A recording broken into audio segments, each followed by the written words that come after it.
is First Step.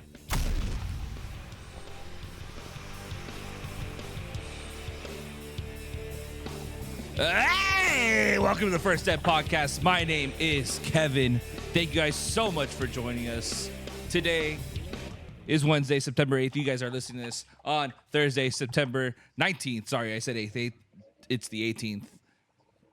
Today's the 19th. With me today, I got a whole bunch of misfits with me. I got Charlie Pigskin, Stupid Stu, and with us for the first time during football season, Aug the Dawg. Guys, talk to me, dude. What a great weekend we had. A great weekend for football. Lots of stuff to talk about this weekend. How'd you guys do? How were you guys' bets this weekend? Take it away, Stupid Stu. Let us know. Bets hit again. The official Instagram picks went 8-4. So if you're not following, you're just losing money. What are you doing? Don't get a bank loan. Go to our picks. Don't get a loan. Don't get a secure loan with a professional people. Come and just follow us and make money. I like that. So obviously, incredible weekend for college football. Big stories, lots of great games this week. I do want to start off. Let's talk about the top 10 of college football. Man, oh man, we have a flip on the top.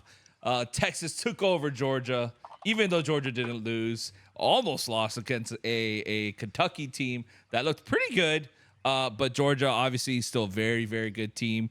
Charlie Pigskin, how do you feel about the top 10 in college football right now? Yeah, I mean, I don't care about the AP poll or coaches poll. I just think, especially I think they really mattered in the BCS era. Nowadays, with the playoffs, it just really doesn't matter where you're at week to week. And I don't like how they do it, where it's just kind of like you win, you stay, you lose, you drop, whatever. Yeah. But I do like to maintain kind of my own top 10 Okay. that I would like Stupid Stu and Aug the Dawg to react to. This is not where I think they should be ranked in the polls. This is a forward-looking top 10 of who I think, from a betting perspective, are the best teams in the country. So, with that being said, and I would. I love. So this is Right now I have it. Charlie Pigskin's top 10 best college football programs going on right now. Yeah, and this is like a straight up power rating. How I would, if you're ranked ahead, I would have you favored against this team on a neutral field this week. So Go for it. what I have is kind of in tiers. So the first tier is the top three teams, and I have them all within a field goal of each other. And that's with dropping Georgia back quite a bit with their game. I think I have new questions on their offense that I didn't have to start the year. But I have Georgia, Ohio State, and then Texas as a top three. Then I have a three-way all within a point, so basically a tie. Fourth, Oregon, five, Alabama, and six, Tennessee, as I think. And then right behind them, also within a couple points, I have Miami and Ole Miss. And then to round out the top 10, I have Missouri and then USC and Penn State kind of tied there for 10. After that, I think there's kind of a drop off when you get to like the Utahs and the Clemsons and the Oklahomas and the Louisvilles, Notre Dames, those type of teams. But I guess I wonder if Stu and Og agree with like that tier of like those top 11 and specifically the top three kind of being on their own right now. Og? Stu, Yeah, go ahead. Okay, I mean, I kind of like the order of it. The order's not bad. I do think, reemergence of Oregon, they're back up in there. Alabama's looked really good. This offense has had it going. So I do like the order of it. I don't see as much of a point tier between some of those. I know you put Texas in that top end, and those next batch. I think Tennessee, Oregon, Miami are right there with them. If you give me 3 points of any of those teams versus Texas, I'm taking it in a second, and I think I'm winning. I'll give you 5. I do think Ohio State and Georgia are still in a tier of their own. I don't dog Georgia for being injured and how they're playing. I mean, they're having issues. They're getting arrested left and right for speeding. I still think that's the top team. I still think Ohio State's the top team. I do think it's interesting this year in college football that we're moving teams in the AP poll. Georgia played bad. They penalized them. It does add a little bit of excitement on the fan side. It's a discussion talking point. And, hey, if they're consistent, they're consistent. I just don't buy that Georgia's not a top 2 team and Ohio State's not a top 2 team and everyone else is still trying to catch them. So, yeah, I also think Miami, Oregon, reemergence of Oregon too. They're back on the scene, and I think Miami's right there with them. Miami looks really impressive, and Tennessee, if anyone, I'm putting Tennessee above Texas, to be honest. But I don't think Texas deserves three outright. Definitely don't think they deserve one just because they beat a Michigan team that, quite frankly, that team sucks. Michigan. I agree with the Texas thing. I do agree with is like I think people like Texas beat a Michigan team that I think we all agree is not nearly as good as we thought. And like I feel like people forgot that Georgia absolutely murdered a Clemson team that's looked awesome since. So I still have Georgia as the best team, and I think I would have them as a field goal favorite against Texas. I just still think Texas has been super impressive this Yeah. year, and You can't deny they that were good Texas has last year. been They're phenomenal, talented, dude. Yeah. great coach. I think they're in that tier, and I think they're like, at least of what we know now, are kind of separated themselves from the Miami, Tennessee, Ole Miss. I would not be shocked if those teams emerge and end up being in that top tier because I think all of them have a lot of potential, a lot of talent. But that's where I would have it right now.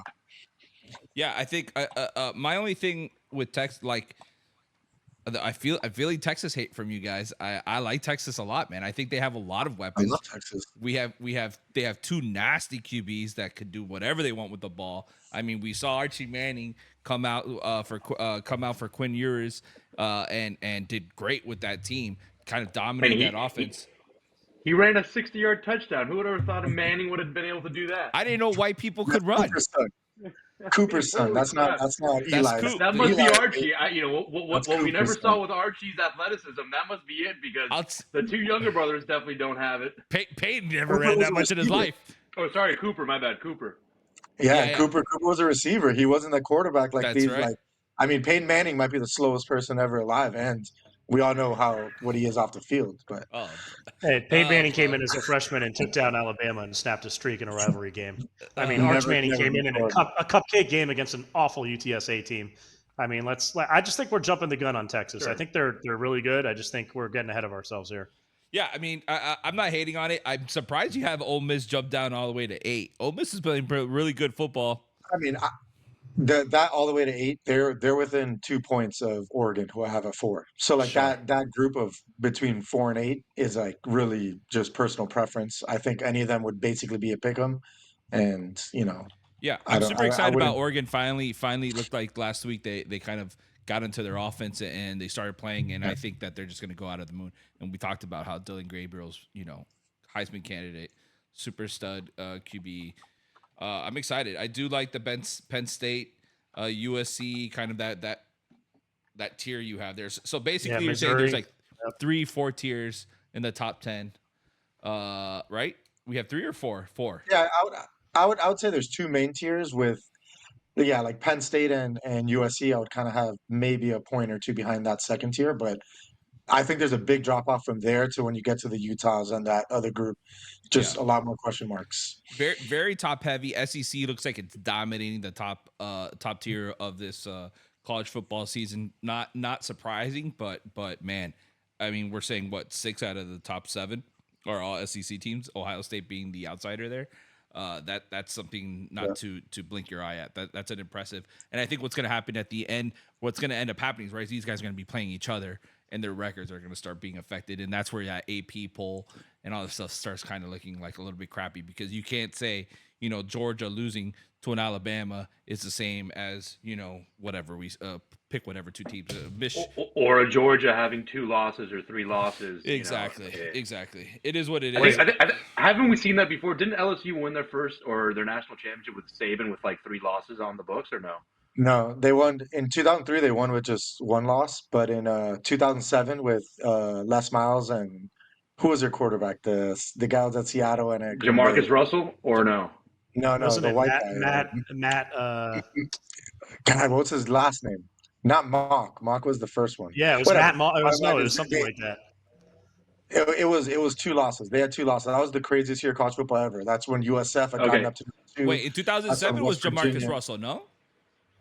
It's No. 2003 they won. Jamarcus Russell never won a title. He won the Sugar Bowl where he blew like Notre Dame out in the Sugar Bowl and then got the number 1 pick, but he never won the national No, title. he absolutely won the Matt Mock. national title in 2003. No, I was pretty sure Matt Mock was 2000. I don't think 2000. You looked it up? One thing before we turn the page on this is Notre Dame back? Is Notre Dame back? Are we not giving Notre Dame credit now? I No, have them. I have never. them at 13, but that's just I don't know where to put them, man. That's a team like they play up to their competition or down like crazy. It's just I don't know what to think of that team. Yeah, Notre Dame. Notre Dame's a little bit all over the place. I What don't they trust did them to this year. Purdue was They answered. disgusting. Disgusting. Yeah, so Was Jamarcus Russell did win a disgusting. national championship in '03. Jessica Simpson Oh, did the but as a national backup, anthem he that didn't. year. Jamarcus didn't play. He wasn't. He Yeah. wasn't like the starter on that team. So I guess he was on a team. He was just on the team or whatever. He was. Oh, he might Yeah, have been Matt just on Mock. the team. Matt Mock Yeah. was the That was- quarterback in 2003. 2007 Okay. was someone else. In 2007, The we have quarterback was. I didn't think I should have looked. Oh, Matt Flynn. That's his name. Matt I knew it Flynn. was Oh, both okay. Matt. Yeah. The That's quarterbacks why were he the said Matt. It Seattle. was Matt Mock in '03, Matt Flynn in 2007. And that was a two-loss LSU team that Yeah. backed into the national title game because there was just so much carnage down the stretch of the Yeah. top teams. I believe it, man. I mean, dude.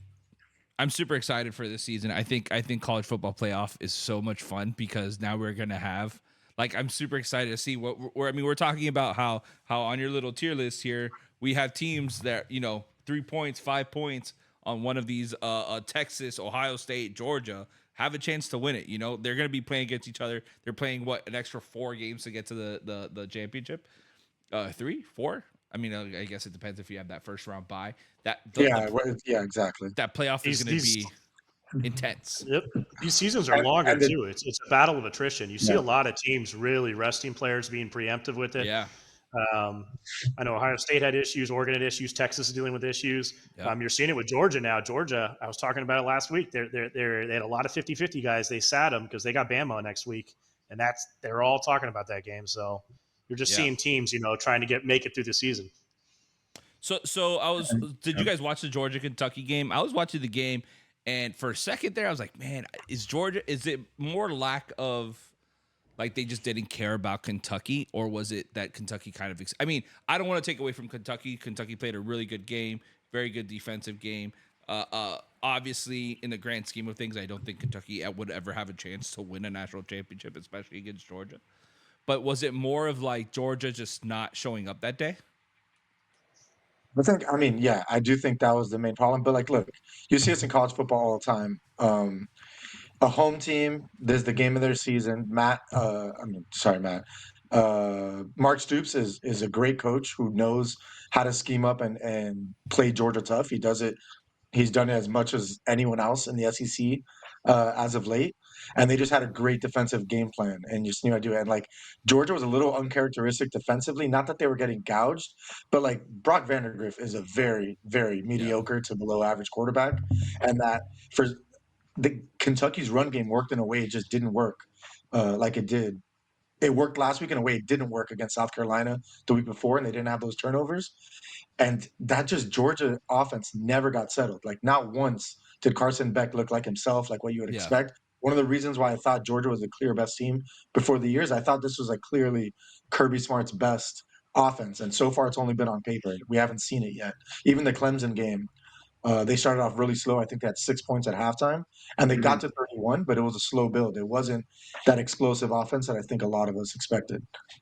Yeah, I think it's also injury too, man. Nate Frazier was out, the stud running back who helped him out with their thin there. ETN's battling injury. He kind of won them that game. Tate Ratledge, their superstar guard, he's out. He's out for like 4 to 6 weeks now. He got hurt. It was really poor offensive line play, and what Chucky was saying with Carson Beck just not getting in rhythm. We saw him flushed out of the pocket. He left the pocket too early sometimes. He really never got settled in. I know they're going to question the playmakers. I actually think the playmakers are great there. Colby Young's great. Delp's great. Dominic Lovett, man, he made some big plays in that game. Beast. Saved Georgia's season. Yeah. That guy's a beast. And then on the defensive end side, Jalen Walker's a stud. They held Kentucky out of the end zone on the road with the offense doing nothing. I mean, that defense is really good. So I expect Georgia to rebound. It was just a bad week going into the bye, and it's really what Chucky was saying. This offensive execution was just not there. Yeah, I absolutely agree with you guys. So I think it's time we jump into this week. A lot of good games this week. We talked about it a little bit before the pod. Very tight this week. A lot of tough lines. but a lot of great games. I have a few bets I'm going to go through. You guys let me know how you feel about them. First bet I want to talk about, South Alabama, Appalachian State. I have Appalachian State at -7. I think South Alabama is getting a lot of love here for no freaking reason. I know they just had a great game. I get that. But 87 points. yeah, They scored 87 points. I think they gave like mercy ruled them, cut the game early. Yeah, Look Major like Applewhite does Georgia not Tech. care Yeah. about other teams, man. Yeah. Major Applewhite wanted to score 100.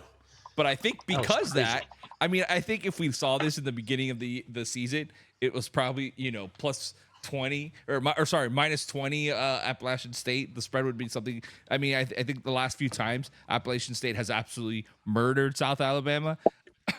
I think this bet at -7 at -115 is totally doable. That's an easy bet for me. Okay. I'm all in on that. I like Appalachian State at -7. I'll join you on that. There we go. Yeah. That's what I like to hear. I could tell you guys on a money line there. I still don't feel great about covering with Appalachian State. This Sean Clark team.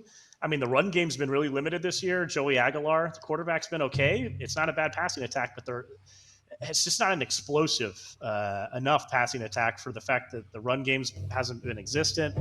I just don't like covering 7 and a hook without like. We're talking about South Appalachian or South Alabama, dude. And I'll play money line App State here. I do think they're going to win this game. I don't feel comfortable on the cover. All right, I feel you. I mean, Appalachians played some tough competition compared to the South Alabama's played. Like I think we're not comparing apples to apples when we compare how those two teams have looked. Like Clemson looks like a legit defense, no matter what you think of Cade Klubnik, and they still put up 20 on them. Like I think Appalachian State is going to be one of the contenders in the Sun Belt, and I like them -7. Yeah, Appalachian. Ever since they came into this division, you could tell they're slowly creeping up, slowly making names for themselves. I mean, I think this is one of those programs, and 10 years from now, we're going to be saying, I see them in the top 25, no problem.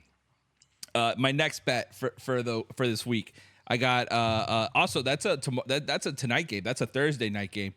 Keep that in mind. So we're spreading through the whole weekend here. This is a Friday game, Stanford versus Syracuse. All right, super boring game, but I like Syracuse. Game. It's an ACC game somehow. Yeah. Somehow, this is a conference game, a division game, and we have a. I like here a little parlay. I like to get Stanford at +8.5, but with the Syracuse win on the money line, and you could get that. You could get that at +225 right now on our sportsbook. That's not bad. I mean, it's an interesting game. Again? Huh? So Stanford at +8.5. So Stanford to cover, and Syracuse money line. Oh my God. I don't hate that, but that's at +225. You don't feel it? I feel like Stanford's defense looked like shit in either week 1 or 2. Well, that's why I'm giving a pretty good quarterback. That's why I'm giving Syracuse the dub. I'm giving Syracuse the dub because I think Stanford's defense is garbage. And you think Stanford's going to cover? But I think Stanford covers. I see this like as a field goal game. Both teams are coming off the bye here. I mean, I lean Stanford too with Troy Taylor. He's a better coach than Fran Brown. I just don't like it at 8.5. I want to get 9 or 9.5. Stanford's defense does stink. And Syracuse has been explosive with Kyle McCord. And then, like the dog was saying, Ashton Daniels, the Stanford QB, is athletic. He's a dual threat. He's been playing well. He's great. Syracuse let Haynes King run all over him. I believe he ran for like 70, 80 yards. So I can see a little bit of offense here. I actually was looking at the over. I haven't made it a play yet. What the over looks like. Yeah, thanks, dude. I was going to ask what the over looks like. Over-under is 57.5. 57.5. That's why I just haven't pulled the trigger. But I actually could see a little bit of scoring here. Yeah, I could see this. Maybe like a 35-28 kind of a situation. Just get the right under it a little bit. Again, I think Syracuse is the better team, but I do like Stanford's offense. So that's why I'm thinking of that little parlay there. Get some juice on it. My next bet here. This one's kind of. Can we go back to that real quick? Has Syracuse hit that over the last 2 games? Well, I mean, with Ohio, Georgia Tech, it was 31-28. Yeah. And and TCU then is high scoring Ohio too. Syracuse was 38-22. Yeah. TCU Yeah. So also, right? They played TCU week 1, I think. I think Syracuse so. didn't play TCU, did they? Oh No, no, Syracuse no. played Stanford. I'm Ohio. thinking of Yeah, Stanford. No, no, Stanford no. played TCU. Stanford played TCU week 1. Oh, I don't know, One man. I mean, one the thing over to even at 57 still seems good. I mean, No, it's not a crazy high number at all. yeah. It's not low, but it's middle, a little bit high. But I mean, I can see a lot of scoring. Yeah. My bad, Kev. No, one babe. one one quick Listen, thing. go for it. We need Stanford this game because I think we're all on the Syracuse under 7.5. And Yeah, I'm me looking too. at their schedule, and if they beat Stanford, there's not a lot of losable games because they got Holy Cross next, and then a lot of It's true. ACC competition. They should be like UConn later and UConn. So It's we need true. this for the under to hit. We need this one. We need this one. All right, next bet I got here, Illinois, Nebraska. I have Illinois at +8. I think this is going to be another tight, low-scoring game. I also like the under here at 43.5. I just don't see these guys scoring that much. Nebraska, to me, great defense, mind. Great defense team. I just don't see them scoring that much. So I like Illinois here at +8. You guys like it? Dislike it? Yeah, Og? I would. I really like Illinois here Oh, to cover. I think like at the end of the day, Nebraska is good, but I think some of the hype has gotten a little bit ahead of where I think it should be. I think they mm-hmm. can still win this game, but Illinois, I think actually both teams have been a little overhyped with what they've accomplished this year. But Don't hate on the I think Ally Illinois is a guys, tough dude. team, and I think this Nebraska offense is not as good as it's made it like we've made it seem. Yeah. I think that Colorado game they got off to like some quick good drives, but then that offense just stalled. I know that they were in kind of prevent mode, but Matt Rule after in like this press conference and some of the comments like the last 2 weeks has been a lot about how Dylan Raiola's at a certain level, but that the rest of the offense is not operating at that level, and he hasn't been able to trust the passing game in the same way as you would want to. So I think that would tell me Illinois in the under might be a good lean, but that number is really low already, that 43. Mm-hmm. So I'll probably just be playing Illinois and the points. Interesting. Yeah, So, I like your guys' play too. I mean, Illinois is 7-1 against the spread the last 8 Big Ten games. Coming into this game, Luke Altmaier's playing great. He has that connection with Pat Bryant. The real issue to me with Illinois is going to be controlling the offensive line. They weren't able to run the ball against Kansas, only 80 yards on 34 attempts. And Nebraska's defensive line has been causing havoc for some teams. yeah. And then I agree with Chucky. Nebraska's offense is getting a little too much hype. I think it's more of a coaching job. I think Matt Rule's been doing really well there, playing complementary football. They're really controlling time of possession. They're in the 4th in the country, getting the ball around 36, 37 minutes a game. The real key to this game is going to be the turnover battle. I know it sounds kind of cliche, but Illinois is +8 against turnovers. Nebraska is not turning the ball over. But I do think there's a game Luke Altmaier can take over this game. He's playing great, and he's making a lot of run plays with his feet. So if you're taking Illinois, you're just cheering on your boy Altmaier, and I think they can hang around. This is a winnable game. Tough place to play. I like it. Yeah. I like Illinois here. I like Illinois +8. What's the money line at for Illinois? Do we know? I'll look I'd have to look at it. But the one scare I have is just Kansas +270. got Yeah. so many tackles for loss against Illinois, Illinois, yeah. and like that's my biggest worry is just that Nebraska's defense just kind of overwhelms Yeah. them, and like that front, and like Illinois just can't get out of first gear. But this is just a mature Illinois team. I think Brett Bielema knows how to win, knows how to kind of get a team through tough games like this. I ultimately don't think they get over it, but I do feel like 8 points is a lot of points for a game between two teams that I see as pretty similar. Yeah. I'll be tailing that pick too. That's a good pick. All right. So that's it for my Friday games. I do have a Saturday game here, and Stupid Stu, I want to know your opinion on this. NC State Clemson. What the hell? I want to put money on here. What do I put money on? I don't even know. I just want to watch CJ Bailey play, the 6'6" freshman from Miami who's now at NC State. They love this kid. That's why I'm excited. I don't touch spreads that move like this. What do I think? It opened at 8, I think, and it moved to 20. That's way too many points. 20 and a half. We're begging you to take the Wolfpack. I should be taking it. We're from Miami. We're on this Bailey kid. We know about him. We should be all over this. It's just, man, it's hard to bet NC State right now. I mean, is anybody worse besides Florida State in like just this whole Just season heartbreaking. start? Just Besides NC heartbreaking. State, Yeah, just heartbreaking. Michigan's knocking on the door, but I mean, it's hard to take that team. So I mean, I got no play there, but I mean, if I had to take a play, I'd go with CJ Bailey. Nice. Chucky, you got something for it or no? You're avoiding it Man, like the plague. this game, like I put it into my spreadsheet to kind of see like what number it spit out, and I could not believe that it spit out a 20-point spread for Clemson, and like that's what it's at now. So I think 20 is fair. It's like NC State. I think anyone will tell you is one of the teams that the have just been downgraded the most from what we thought of them before the year.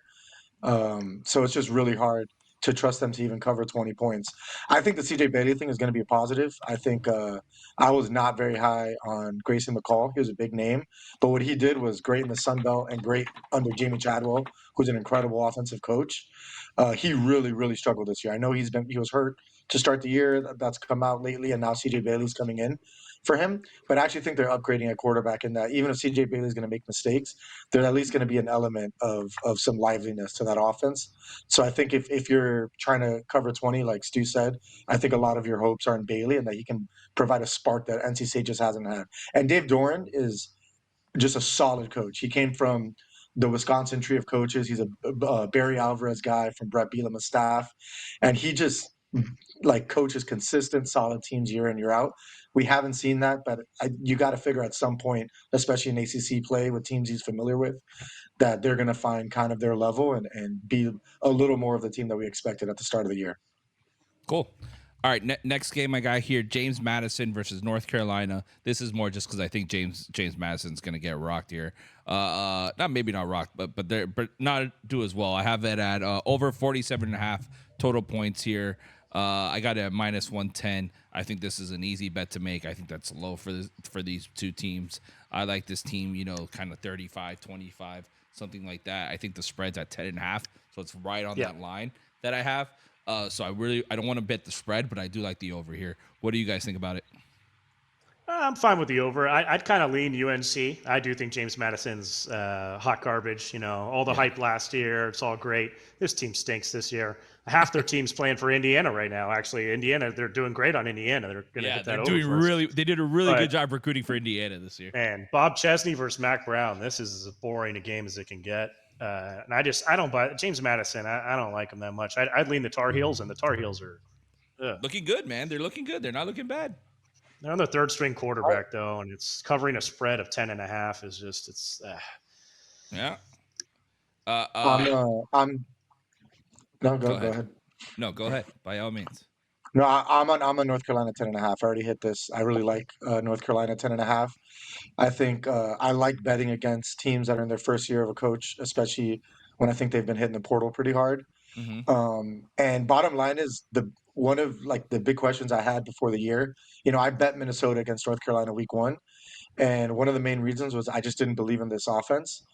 But we also talked about their defense, and I don't think there was a coordinator upgrade bigger than North Carolina going from Gene Chizik to Jeff Collins. And I think you've seen that North Carolina defense they haven't given up more than I think 17 or 20 points. They've just been consistently look just better. Now, this is, a pretty good offense and a real team that they haven't played. I think Minnesota's offense is kind of a joke.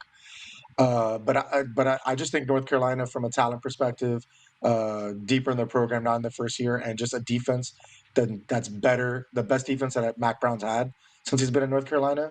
Giving North Carolina minus 10.5. I like it. Okay. All right. I'm gonna ask you, Chucky. Do you want to talk about Florida, Mississippi State, or are we just?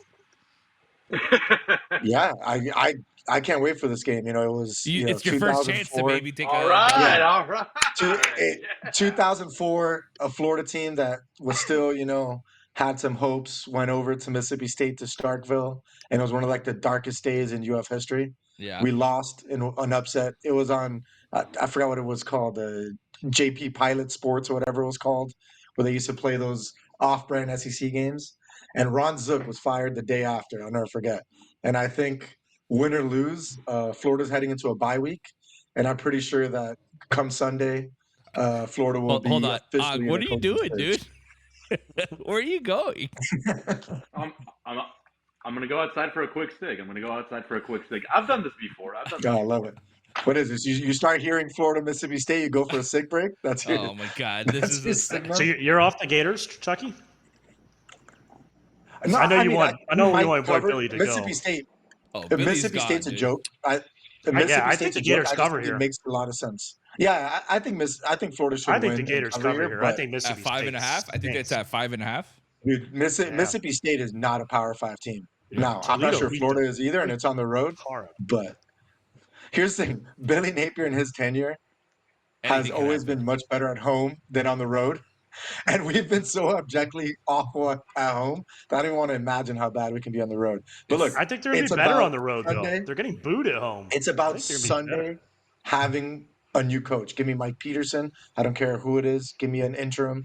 Give me something to look forward. It's Yeah, just at so this point, toxic it's right not a now matter in the of if it's going program. to happen. It's a matter of when it's going to happen. Is it going to happen Yeah, now? It's going yeah, to happen 2 weeks from now, yeah. 3 weeks from now. Billy Napier's out of there for sure. Hey, day is darkest Yeah. just before the dawn. I'll take the Gators -6 here. I think Mississippi State stinks. Toledo beat the crap out of them at home last week. Arizona State beat them. I mean, this team looks they should not be a Power 4 team. I think the Gators are going to beat this team. What were you saying?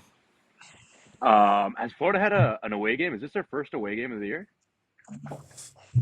Chucky? Yeah, Yeah, right. Florida's hot garbage. We try to avoid them like yeah. that. We played Miami, Texas A&M, and Sanford at home, and yeah.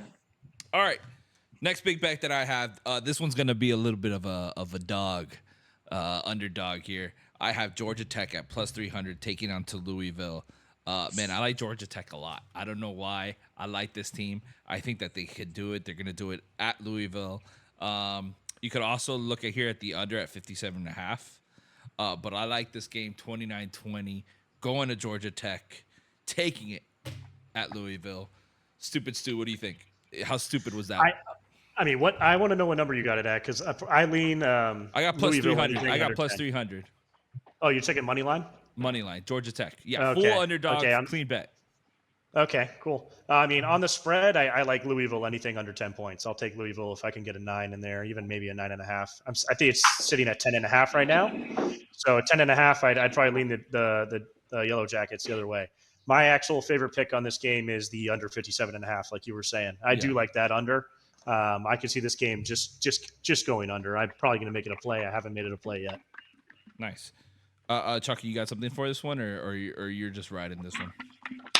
Yeah, this is one I want to watch. Louisville is a team that I'm having a really tough time kind of handicapping about what I think about them.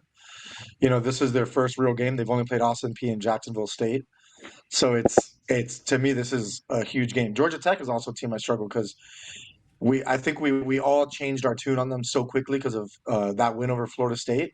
Then But I we think we got realized to Florida take a State step back and sucks. realize that Florida State's not good. Yeah, So Florida State sucks. beating Florida State by 3. I think at one point we were thinking like that means Georgia Tech looks like an 8 or 9 win team. When now a 4 team that doesn't make a bowl and you beat them by 3 points in a neutral, maybe that just means you're more like a 6 or 7 win team that makes a bowl. So Yeah, I mean, I after think they lost to FSU, I numbers got tell me to burned. take numbers tell me to take Louisville and just lay the points and take Louisville, let them cover 10. But I'm not ready to jump all in on Louisville, so I'll kind of sit this one out and enjoy the game and see where both teams stand at the end. I respect it. Next bet I have Arkansas Auburn. I like Auburn at -3. I got it for I got it for -105. I thought that was good odds on an Auburn team that has been playing pretty well, and Arkansas just doesn't look that good this year. I got them at -3. Charlie, what do you think about that? I lean Arkansas here, and taking the 3 points. I think these are just both. It's just I think they're very even for different reasons. Auburn did not go hard in the portal this year. I think partly because I don't think the boosters and the program are ready to push their chips in. I think that's one interesting thing you've seen in the portal. People get strategic of when they go all in. The reason why FSU didn't go after Cam Ward and some of these top quarterbacks, obviously, it's probably because they can't afford them. But even if they could, they know their team's not ready to contend for a national title. Auburn, I think, is really waiting for that year 3 of Hugh Freeze to push their chips in. They just did a QB change last week. They looked a little bit better. But I think Arkansas, even though they choked that game against Oklahoma State, the fact that against a decent Oklahoma State team they could look that impressive, I think I've just seen the highs I've seen of Arkansas are more impressive than what I've seen from Auburn this year. So I would lean Arkansas. I don't know if I'm going to necessarily take it just yet, but that's where my head's at, where we stand. I hope you do, because we got to circle this back. I love Arkansas -3, so we got Chucky and Stupid Stu going against Kevin here. Damn, dude. Going I don't. live. That's a scary place to be, dude. I hate that. Auburn's rush defense. Auburn's rush defense. You may want to flip, very good dude, for me. And then second game starting for the freshman Hank Brown at QB. I don't have faith in that for Auburn. Arkansas started slow last week. I think Bobby Petrino's going to look to get it going early this game if he can get the run game going. And I love this Arkansas running game. Jaquidian Jackson averaging over 8 yards a carry, 6 touchdowns on the year. I really think this is one of the 10 best backs in the country. This kid looks incredible. And then Taylor Green, the 6'6" quarterback running all over the field. Now he's a connection with the 6'4" receiver with Andrew Armstrong. Offense is 25th in the country in yards per play. They're running the ball pretty good. And Auburn's run defense is not there. I kind of like this. I think it screams desperation in Auburn. I like Arkansas. One quick thing. If you play college football 25 and you want a random team to beat people with, Taylor Green is unstoppable. He's 6'6", cannon for an arm. He has a lot of like NFL traits. I'd be very curious to see if like he cleans up his game, if he starts to end up on NFL draft boards. Because I mean, you look at him and he just looks different than everyone else. He is huge. He's got a gun. He looked really impressive against Oklahoma State, and then for some reason that offense just got stuck in the mud at the end, and they ended up choking that game away. But I just think Arkansas overall is just a better team than Auburn right now. The hangover for Bobby Petrino kicked in. But I'll tell you what, though, man, he's got a good quarterback here, and Arkansas's offense is kind of exciting. The running back, man, it's unbelievable. This kid's a monster. You guys are a bunch of haters. Hank Brown, the truth. You guys are a bunch. You're so wrong on this one, and I'm excited to talk about this one. I'm marking it. I'm red marking it for next week. We're gonna talk about this. Let's get all in on this terrible game. Yeah, I really like Arkansas. I'm gonna put all of it on this game. I love this Arkansas Auburn game. I got another underdog bet for you guys. All right, I have Arizona State going into Texas Tech and taking it money line at plus 130. I do not have faith in this Texas Tech team at all. Arizona State looks decent. Decent enough to take a win here. I know this one's going to get a lot of smack from me, but I appreciate this one. I like this one. Stupid Stu, what do you think? Kenny Dillingham versus Joey McGuire. I mean, what do I think? I got to commend you, because I usually bet on the worst games of the week. This is the worst Power 4 game I've seen in years. I got to bet on this to watch it. This one is you really, have to. Really why nasty. else would I watch this game? What do I think? I always side with this Arizona State team, because I like Scatterbo. Sam Levitt is terrible, but he's good enough. I haven't made a play on this one yet, so I don't know, because we both said the teams lines are were just tight so this bad. week, Stu. We said the I like lines watching were tight. Kenny Dillingham coach his heart out there, and there's just not much going on. I've seen too much Arizona State this year already, but I'll make a play, and I'll take opposite of you if you want. No, why? Stay with me. Chuck, All right, I'll tell you. All right, Chuck, I'll tell you. You're telling me, Chuck? So my thoughts on this game is I love college football. I love watching college football, following recruiting, watching as many games as I can. I hate this enjoying, game. like following coaching. I'm not watching this game. I'm not betting this game. I don't care about this game. This is such an irrelevant game. I may have to just put 5 units on it just to enjoy it or something. It's like I'm either going to bet nothing or I'm either betting nothing or everything, because I mean I could not care less about either of these teams. You're such a hater, man. You're such a hater. It hurts. All right. This is so this game, I don't know if it's important in the sense it's probably going to be a good game. I actually don't have a bet on this one yet. I want your guys' opinion. USC, Michigan. Obviously, if you told me in the beginning of the year, I would say this is a game you highlighted in the calendar. This is going to be a phenomenal game to watch. Michigan kind of lost their step a little bit. USC, how are you guys feeling? What do you guys like? I have the lines here if you need them. Stupid Stu, do you have a bet on this one? I don't have a play, but I'll just say a couple points. I mean, I can't bet on this. I just can't bet on this game right now because I think the value at the number it's at is on Michigan, and I just can't bet Michigan. They already waved the white flag. Alex Orji is obviously starting. Everyone's heard that. Sharon Moore, I just don't know if he could figure this out quick enough. What really scares me the most is Michigan's DC, Wink Martingale. Mm-hmm. He's a good DC and he's got an unbelievable talent, but like he's not playing to the style of football they have. He's like Manny Diaz. He blitzes 40-50% of the time. It's feast or famine. And you can't play that way when your offense is this poor. You got to play more like preventive. You can't get behind the sticks early because then the offense can't open it up. So I'm worried that Wink Martingale is going to change his strategy now with the quarterback change to Alex Orji. So I just don't have a good read on it, and that's why I'm just staying off this game. I'll see what Chucky has. Chucky. When this game came out and I was like scouting like a week ahead to see what games I'd like, the first thing that jumped out at me is like I cannot wait to bet the under in this game, especially when I heard Orgy was starting. But it's so low. It's at 44.5, Yeah. and that They're not giving you I just anything. can't imagine in a game that Lincoln Riley is coaching taking a 44.5 under. I guess I would lean USC in just I don't think we know what the depths of what this Michigan offense is. You know, just how bad they're going to be. The Orgy move is like almost kind of a move of desperation. I think at this point you just got to pick. Like him and Warren are so different that you just got to pick one and just go all in because that's the offensive way you're going to go. I hope they stick with Orgy. I still think they have enough talent on defense that they should win a lot of games against teams that are just inferior to them. But in this game, I would lean USC minus 5.5. Just, I think at some point, just Michigan. I don't think they know their identity on offense, and I don't think they have the firepower to really stick with anyone who's competent offensively.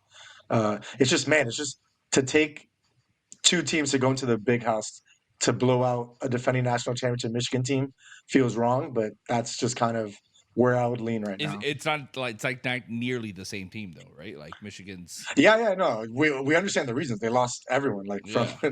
you know, I the most underrated thing is I think Wink Martindale's a hell of a coach. I think you've seen Michigan; their last three DCs have come from that same tree, that Baltimore NFL coaching tree.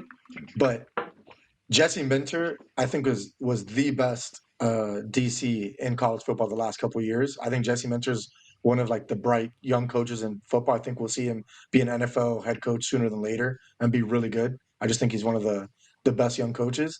And I don't care, Wink Martindale looking great. He's still a downgrade from what they had, and they're down in talent. So I lean USC. I think we don't know exactly what this Michigan team is yet. All right. I like And it. one thing to watch too is Martindale with his blitzing. I mean, Miller Moss gets the ball out quick. He is one of the quickest releases in the country. He's getting the ball out one of the fastest. It's going to be interesting to see Miller Moss play on the road in a tough environment and see if he can get the ball out against the blitz. I can't feel comfortable betting Michigan. Besides the offense, just betting against a Lincoln Riley's going to sniff out the blitz, and Miller Moss can have a good game here. So I think I'd lean USC if I had to. Yeah, I just don't. I think you said it. Michigan's offense doesn't. I mean, I could tell you what their identity is. It's garbage. They're not playing. They cannot. It's move the 3 and ball. out. Yeah, it's not great. The next game is kind of a stinker, but I want to put a money line bet on it. Florida State, Cal playing at Florida State. Florida State's got to win one, right? And this should be it. Dude, my favorite thing in college football right now, I don't know how familiar all you guys are, is Cal Twitter. Cal Twitter is the They funniest shitting all thing over going. Florida State. No, so they went into Auburn and beat them a couple weeks ago in an upset, and they've got what they call the Cal woke agenda because we all know Okay. like Cal's like the communist school, whatever. Berkeley, They've baby, been talking Berkeley. all Yeah, week yeah. about how they're gonna rename Doak Campbell Woke Campbell Stadium. They're gonna take over Tallahassee. They're gonna paint You're gonna paint Tallahassee red. Doak Hey, Campbell they do have in a Cuban quarterback. They LGBT do have a rainbow Cuban colors. quarterback. So imagine that. They do. They're gonna rename different buildings in their school after Karl Marx and different leftist figures. It's the if you just look up Cal Twitter, just search Cal Twitter, you'll see some of the funniest edits. There's an AI edit of a bunch of Cal Bears getting off a plane carrying suitcases that all just say critical race theory. It's incredible. So are we gonna give it to? Are we gonna? Are they gonna be Florida State because of it? I can't imagine Florida State going 0-4. That's what I'm But I saying, gotta go. dude. but I can't stand against the Cal Twitter. It's a mob. It's a scene. You gotta go with Cal Twitter. Dude, we're talking about Florida State. We were talking about the number 10 team in the nation before we started the season. We're saying that they can't beat Cal. We're saying that Alex they can. Atkins is returning for Florida State. The OC's reinstated after his suspension this game. I imagine if DJ I don't doesn't play think well here, this is it for him. They got to bench him after this game. This is it because it's just going to work against him at some point. They're almost doing the kid a disservice. So bad. So I think this is the last run of DJ, probably this game versus Cal. The exciting part is Fernando Mendoza for Cal. Man, that's awesome to watch him play. The Columbus kid, former Belen kid there, dog. But I mean, won our states for Columbus. He's a really good quarterback. He's been playing really well over there. So Knowles are going to have to He's play. got a good. younger brother too. Yeah, he's the backup at Indiana, who's doing really well for us. There you Yep. go. Yeah. All right. So Couple Cubans, baby. My couple Cuban footballers. Who would have thought? Look at us. All right. Miami, South Florida. Obviously, I'm avoiding this one just because the total points is at 65. The spread's at 16.5. I do think that Miami kind of covers the spread here, but I'm just avoiding it because Miami always has one of those games where they don't really care about. I think USF is one of those teams that's kind of nitty and gritty, and they really put their heads in the trenches here. So I'm avoiding this bet one here. But do you guys have anything on it? I'll take Miami and the points. I do think it'll be an interesting game. Miami doesn't have a lot of hard games, and even a schedule that I think before the year you wouldn't have said looked tough, looks a lot easier now because FSU and Florida are just so much worse than So bad. advertised at the beginning. I mean, look, USF is not a great team. I think they're very flawed. They're not a P5 team, but they're decent. They should be making a bowl. They should be contending in that conference. Yeah. So I think Miami having to go on the road would just be an interesting data point to see how they handle. I think if you have a question on Mario Cristobal, the biggest question is just can he keep a team consistently up Yep. week to week? You see just bad losses at Oregon. You see just bad performances at least once or twice a year. So I mean, I'm not saying that's this week, but it'll be if Miami wants to be what I think some of their fans think they have the potential to be, this is one of those games you go in, just take care of business and blow them out. All right. I got two more bets here. I'm gonna run through them. One of them, another shitty, should be like a destroyed team. But I'm taking the over on total points. UL Monroe versus Texas at Texas, over at 52.5 points. Bro, The Arch Manning bet. the Arch the Manning's Arch gonna Manning throw bet. up 70 points on these guys, dude. They're gonna destroy him. I will say, I don't hate the over there, partly because I think Arch Manning, more than most starting quarterbacks in a situation like this, will stay in longer. In most programs, the starting quarterback would be out by halftime, something Yep. like this, but he's really the backup. So I think you'll see him play into deep into the third and pass and still be passing because I think they want to see, just give him reps. There's a chance to Yeah. let him play the full offense. I mean, realistically, when Quinn Ewers comes back, he's obviously going to be the starting quarterback. He's a proven quarterback in college football. That guy could win you a national championship on his back if he needs to. The question is going to be, can Archie get to that tier? He's going to need the reps. He's going to need the practices. We've seen glimpses of it. We've seen the athleticism, the Manning bloodline running through his body. Hopefully, he is Manning in athleticism and not in personality, right, Chucky? I mean, I like a lot of the Mannings. I like Cooper. I like Archie. I like Arch. I like Eli? Eli. There's just one. Yeah, I like Eli. There's just one particular Manning you don't like. Yeah, I like the over I mean, at 53. I mean, how do you feel about it, Stupid Stu? I have no action on this game. Of Louisiana course you Monroe's don't. terrible. Man, I don't even know how they can get on the board against Texas. Yeah, I mean, look to get Arch going this game. So over's probably a good play here. I love it. Love it. Fresno State, New Mexico. The last game I like Fresno State at minus 14 with minus 110. I think New Mexico is freaking hot garbage. And Fresno's a pretty good football team. I like the spread there. Chucky, you have anything on that game? I don't have much. I agree with you. New Mexico might be the worst team in the country, probably the worst defense. Other than that, I haven't kept up with Fresno at all, so I Respect. can't really speak to that. So that's it for the bets that I have. Did I miss anything? I know I missed some big games there. Tell me what you guys are looking at. Chucky, let's start with you. Any missed bets? Anything you like that we didn't talk about? So some of my favorite bets we actually haven't hit yet, so this will be good to go through. One is I'm still monitoring exactly how 100% Cam Rising is, but if Cam Rising, it looks like he's going to play when I checked yesterday. I'm going to keep monitoring. I might wait till Saturday until we get like definitive proof. Yeah. But if you can get Utah -2, I know it's on the road against Oklahoma State, who always kind of plays their way into a season.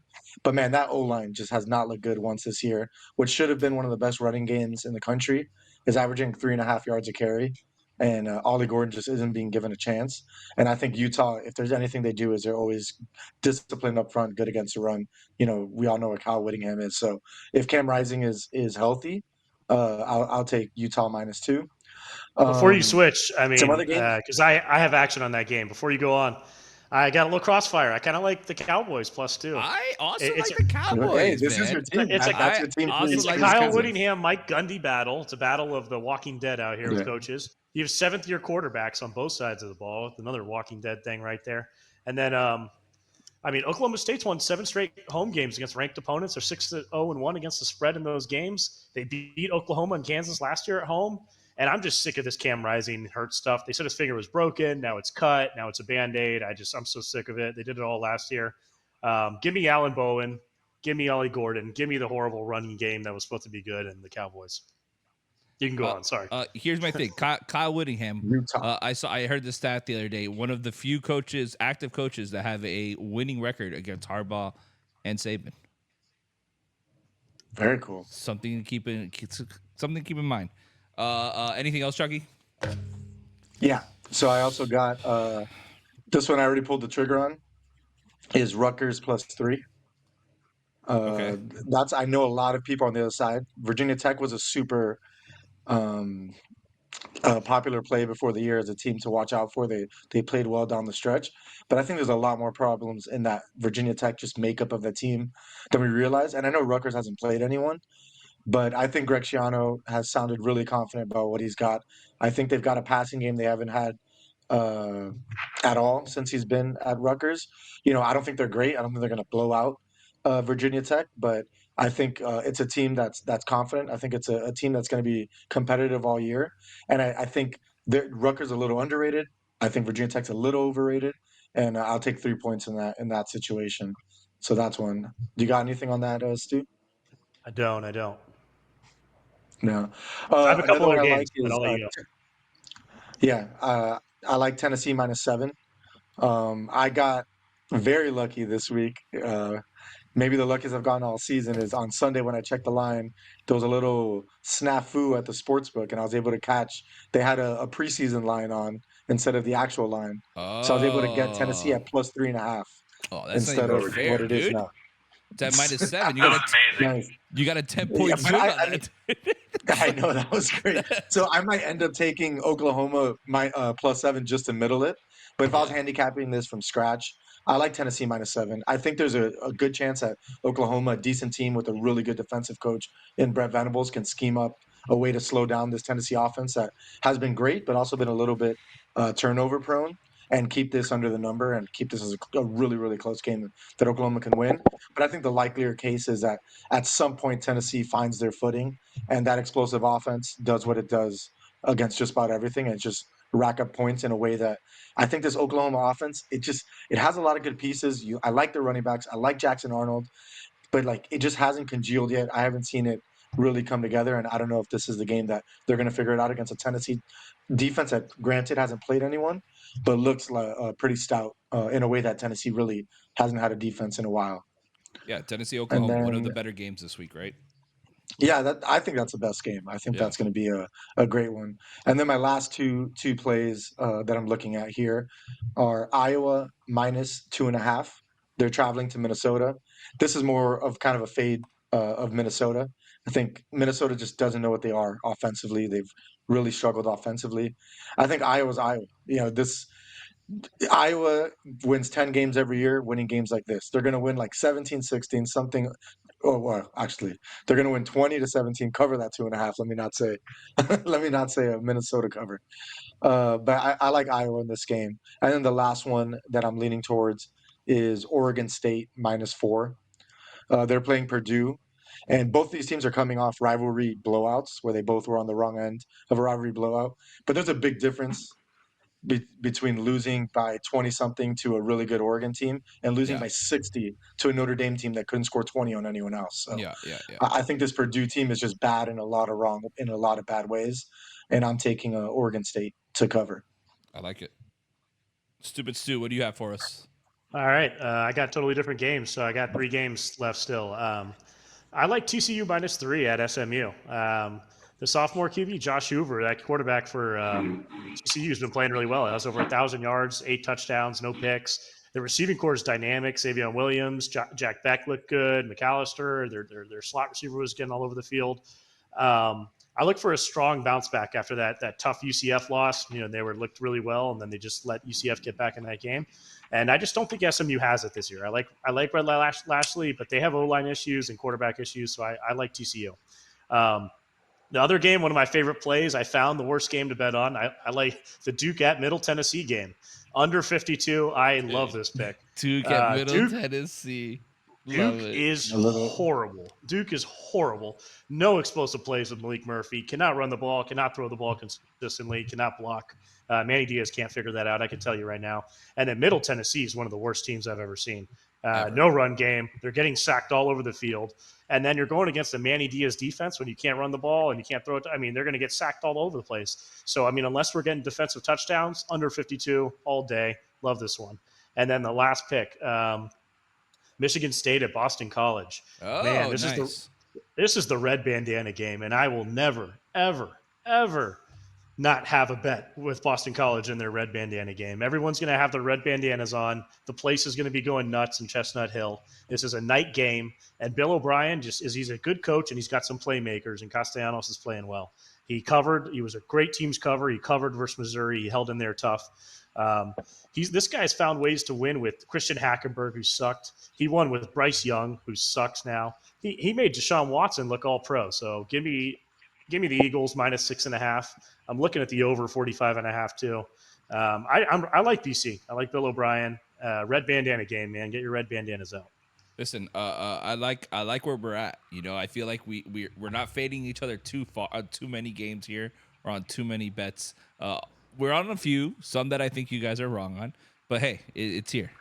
We're not doing bad. I like it. We're working as a unit to get better bets for you guys. I think we have a lot of games. We covered a lot of games this week.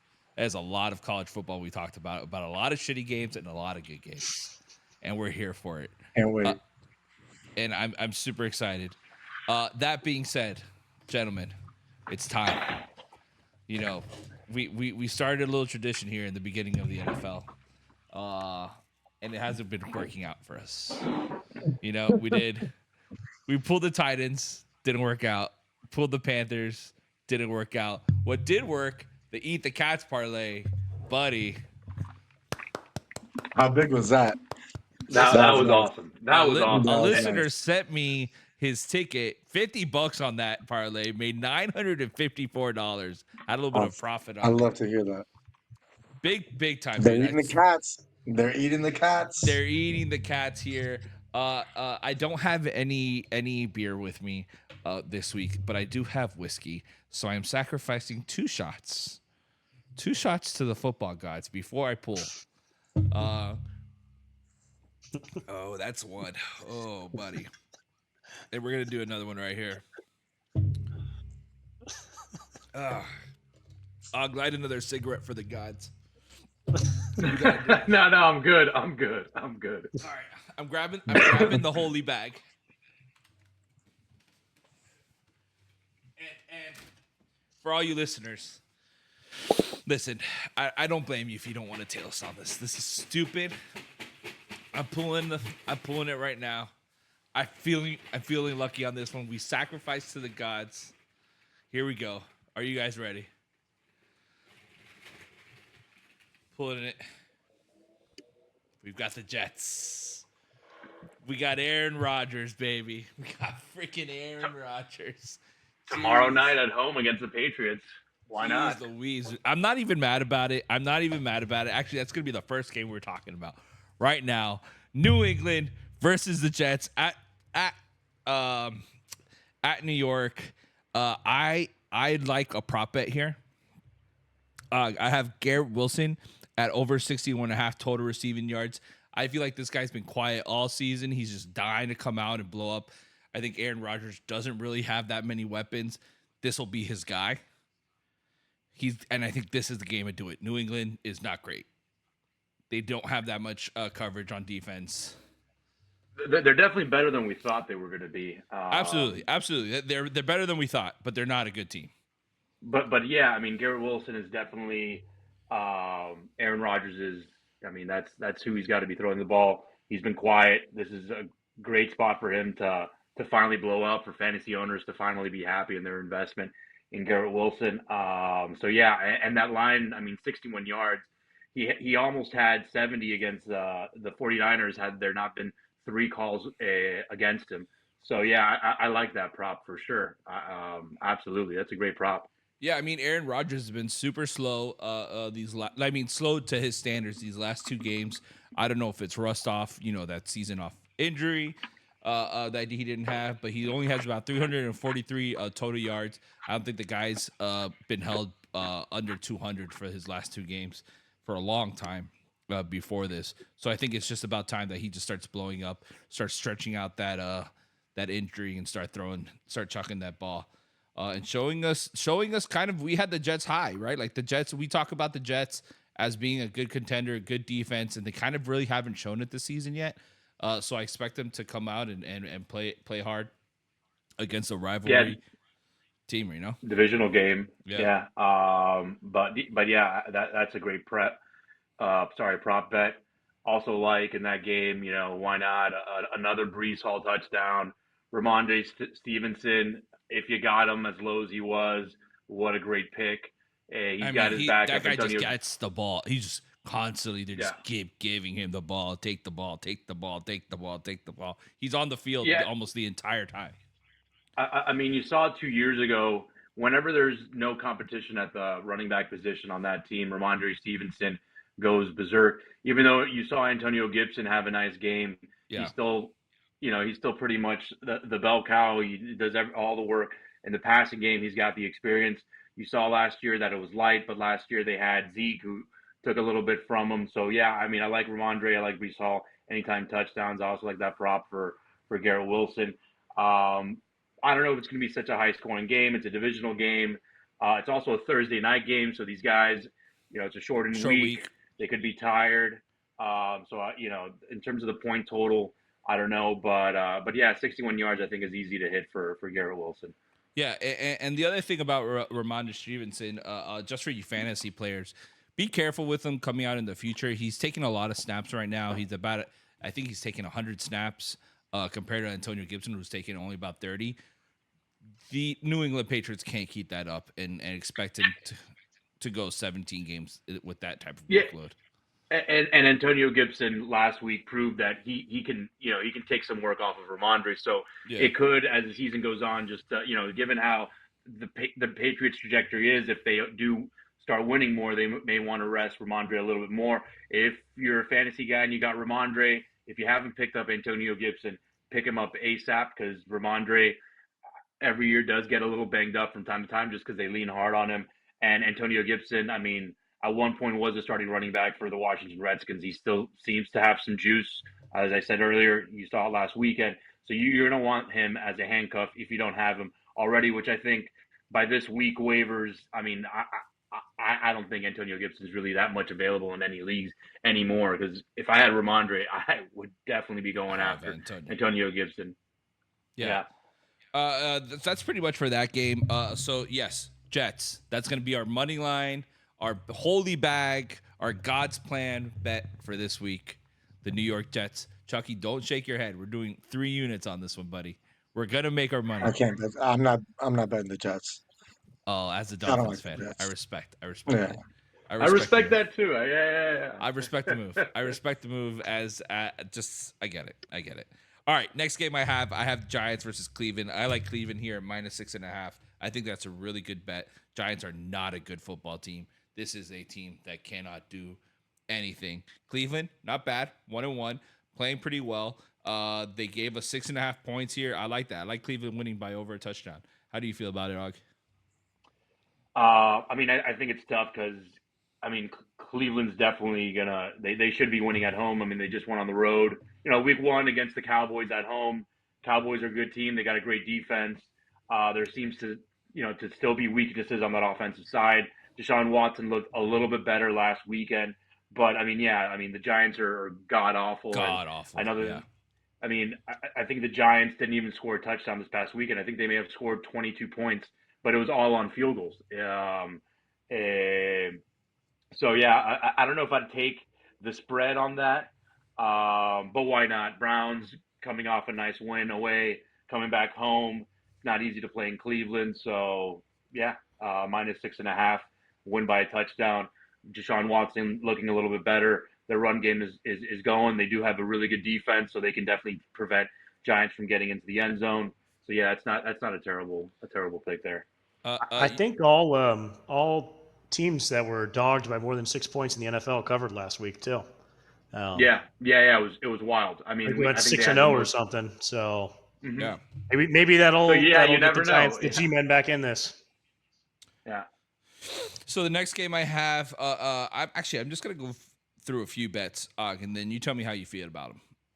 All right. All right, go. You're my NFL guy. Okay, I got Chicago at +1 on the spread at -110 against Indianapolis. I have the under total of Houston, Minnesota at under 46 at -110, and then I have Philadelphia at +2.5 at -105. Philadelphia playing against New Orleans. Here's my thing: Chicago, Indianapolis, not very good. 0-2 team. Doesn't, Anthony Richardson's a beast. I'm not going to take that away from him. I think he's an extremely capable, athletic player. But I do not have faith in anything in this defense, or that offense is a little bit rickety. Chicago, kind of on the other side, also kind of flaky. Caleb Williams, is he going to be good? Is he not going to be good? He's kind of running on that line here. What Chicago's got on their side is their defense. They've arguably got the best defense. Both their secondary and their front. I mean, they're arguably the best defense in the league. You've seen a Colts team that, it was a high-scoring game in Week 1 against Houston, but then they went into Green Bay as heavy favorites, and they only put up 10 points against a team that's missing their starting quarterback. Even though Jordan Love looks like he may be coming back quicker, I couldn't believe that Green Bay was able to pull that win off. That was a huge win big win for them by Green Bay, pulling that off against a Colts team that looked like they were maybe going to potentially run the table. And Richardson really, in fantasy, it's great to have him because of his legs, but man, it's just, which as a quarterback, right? As the guy that's supposed to run your offense, not doing great. No, I'd hate it. I'd hate if I had Pittman on my team. Pittman wasn't the sexiest draft pick, but goddamn, he's not even. I don't even know if he's broken into the top 40 yet as a wide receiver because of Richardson. Imagine having Anthony Richardson and Pittman, hoping for that double love. What idiot would have that? What idiot would have that? This one right here. This moron. What do you think about Houston, Minnesota under 46? I think this is a tale of two good defenses going against each other here.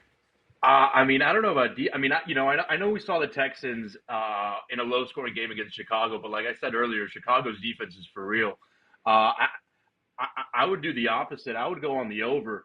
Texans going to let it fly, and the Vikings offense, even though it's Sam Darnold, the man who sees ghosts on the field, he seems to be super capable, and they definitely have weapons. I know Justin Jefferson got banged up over the weekend, but I think he's still a full go.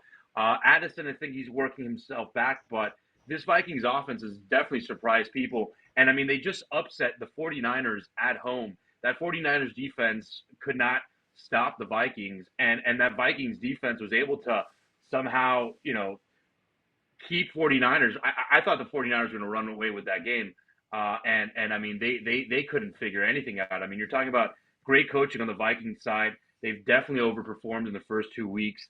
The Texans, they do look great. They had to face a really tough defense at home, So I actually kind of like the over here. I don't see why it wouldn't hit. Both teams have very capable running games and passing games. I know Mixon just got injured by an unfortunate hip tackle that is now banned. I don't know what his recovery looks like, but they've got Cam Akers back there, Dameon Pierce, who has history. I'm sure with them, I'm sure their running game will come back, and they still have Tank Dell, Stephon Diggs, and Nico Collins. Yeah, no, I'll take the over here. I'm sorry, Kev. I think there's gonna be a lot of points in this game. It's all right, man. Listen, I like to tell people I have a concept of a strategy in sports gambling, not really a strategy any means. Philadelphia, New Orleans was my other bet. I have Philadelphia at +2.5 here. Man, I think Philly, God bless them, they're one of these teams where they're hot or cold, man. But I really don't get me wrong. I think New Orleans is a very good team. I think they're kind of surprising people on how they're playing. I love Kamara's play recently. But man, Philly's tough to go against. Jalen Hurts is an absolute beast. That offense has all the makings of a great team. They just kind of need to get it together, right? I mean, they went 1-1. They're 1-1. New Orleans is 2-0. I like Philly here. How do you feel about it? What do you like, Philly, on the spread, the money line? The spread, the +2.5. The +2.5. I don't hate it. Eagles are obviously a very capable team, but they lost at home against. I don't hate it because this is a bounce back game. They just had a pretty embarrassing loss at home to a Falcons team that people thought after week 1, Kirk Cousins is still recovering. Kyle Pitts only caught 1 or 2 passes and had a touchdown that saved his fantasy value for the week. Drake London looks like it's the same thing for the last several years, and Bijan is Bijan. But I mean, man, this Saints team is just after week 1 against the Carolina Panthers, where they blew them out of the stadium or whatever. It's like, all right, well, they played against the Panthers, but man, they just went into Dallas and killed them. They have a very capable defense. They've got a very solid defense. They got a hell of a coordinator in Kubiak's son that has really revamped this offense and kind of you've seen like a reemergence of Kamara, for God's sakes. Kamara right now, I think maybe RB1.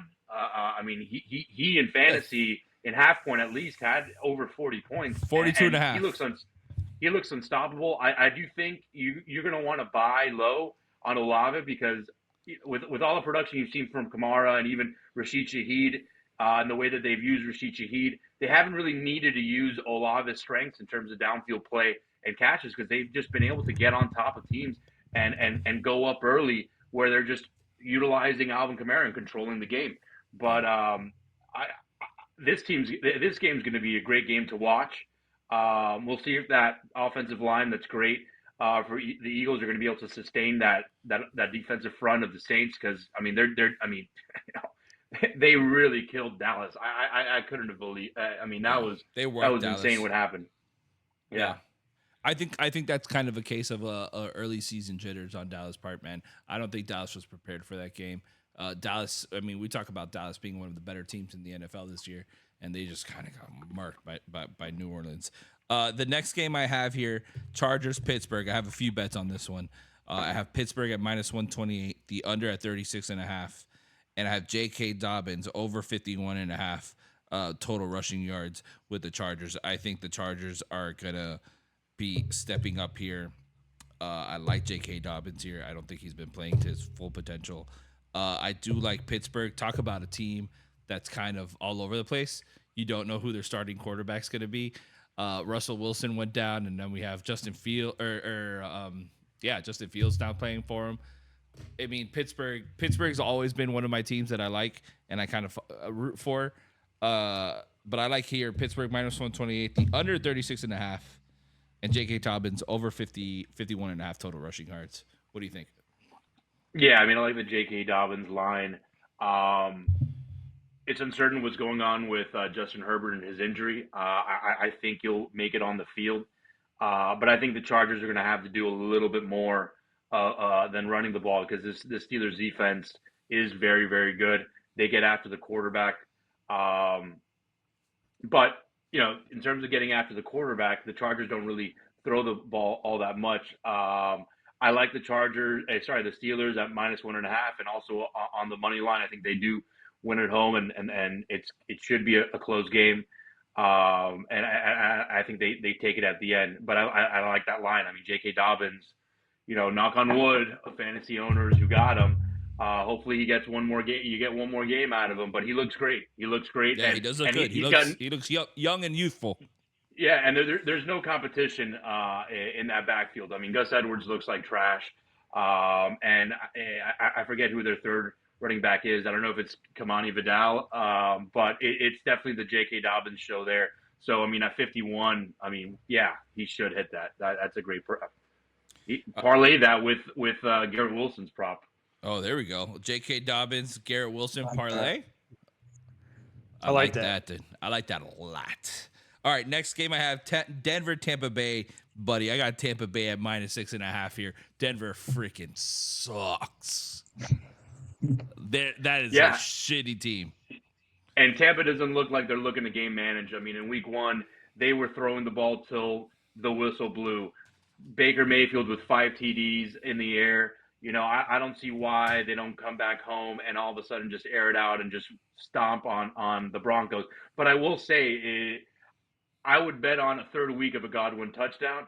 Patrick Surtain II has proven 2 weeks in a row that he's probably the best cornerback in the league, and they always have him shadowing the best wide receiver on the opposite side. So I think Mike Evans is going to have potentially another struggle of a week, and I think Chris Godwin's going to eat again for a third week in a row.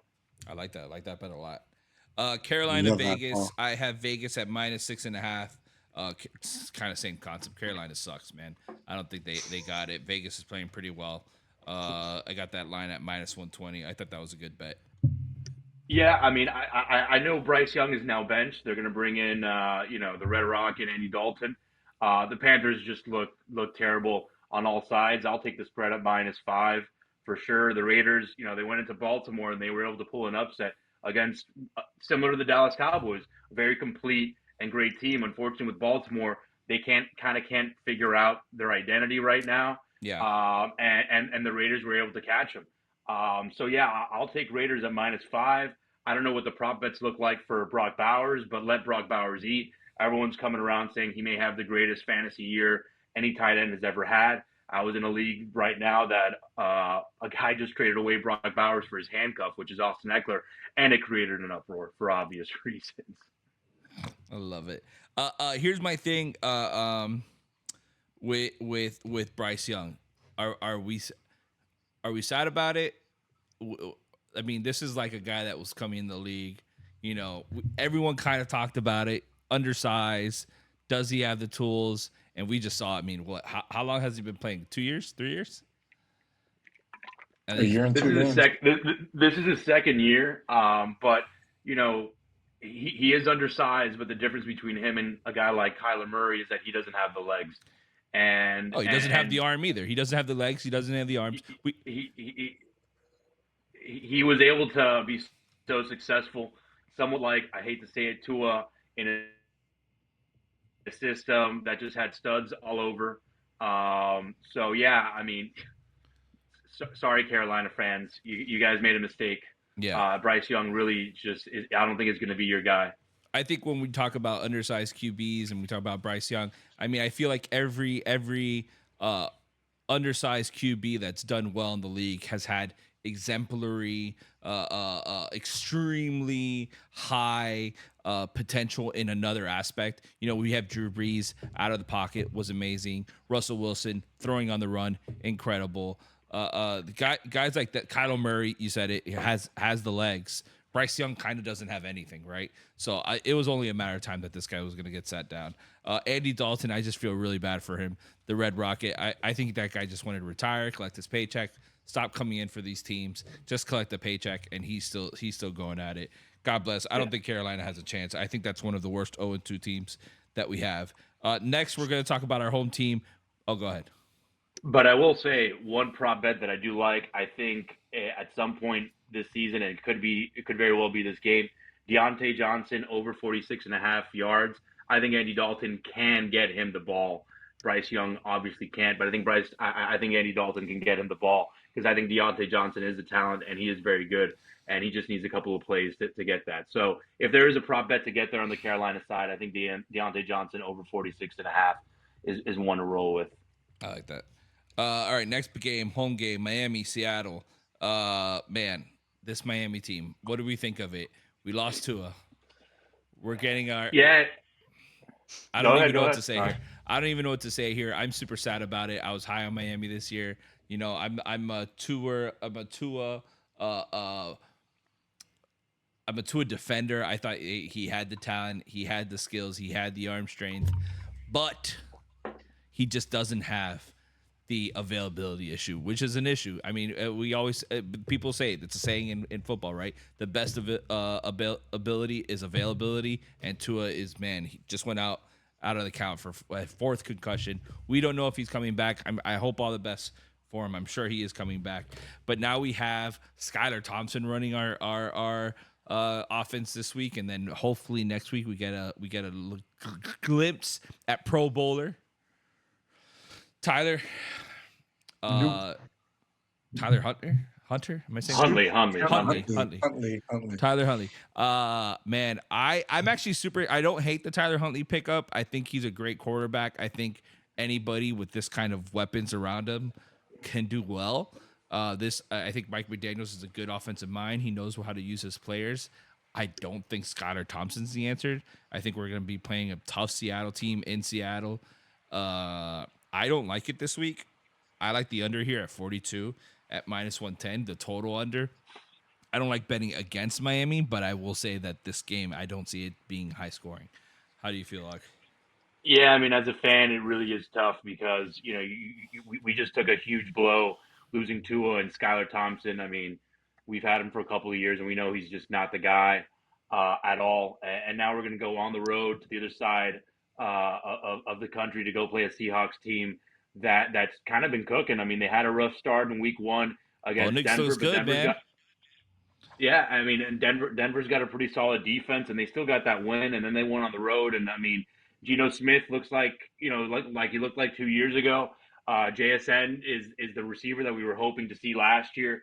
And their run game, I know that they were missing Kenneth Walker, which I think Kenneth Walker may miss another week. I know he wasn't at practice today, but Charbonnet comes in pretty well in that run game. So that offense is definitely ready to go.